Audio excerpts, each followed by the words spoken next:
Hey, Trinity family. Wanted to give you a few announcements and updates as to what's going on in our life as a church. One is just to encourage you to continue to join us at 10 a.m. every Sunday for worship. That recording is available on our YouTube channel. One of the things that we've really tried to emphasize is having some sense of togetherness, even if that means we're just worshiping in our homes at the same time, using that recorded service altogether. So we'd encourage you to keep doing that.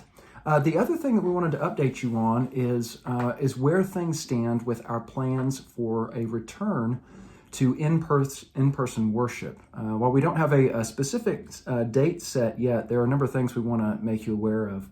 One is that we want you to know that our staff and our session have been meeting literally every single week during this quarantine. And so we are regularly evaluating our options, looking to trusted sources like the CDC for guidance as to what the best and safest, wisest path to a return to worship will look like. And even this past week, we had a joint meeting on Tuesday night with our session and diaconate to further develop a plan for return.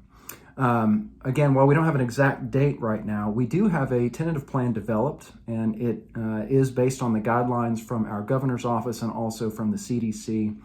Our staff, our session, our diaconate are all preparing that plan right now and making preparations for our return. We'll let you know of the specifics on that just as soon as we're able to do so. We also want you to know that we're going to give at least 2 weeks notice prior to our beginning worship. And that will give you ample time to prepare and to evaluate what's best for you and for your family. Our community groups, for the time being, are going to continue to meet virtually. And if you aren't in a community group and would like to be, please let me or Courtney know. We'd love to find an opportunity for you to connect with one another in that way. And that at this point is the best way to do it. Finally, let me say this. We recognize there are going to be differing opinions about the guidelines that we recommend. And so if you're uncomfortable with them, whether maybe you think they're too stringent or maybe you think they're not stringent enough, or you're just in a place where you feel like your household is just not ready to participate in in-person worship yet, please don't feel any obligation to attend. We're going to continue to make our services available online for the indefinite future. We also would encourage everybody to extend grace to one another, because we recognize that there are differing opinions as to what the best practices are at this point. So let's extend that charity and grace to one another. We cannot wait to gather in person again.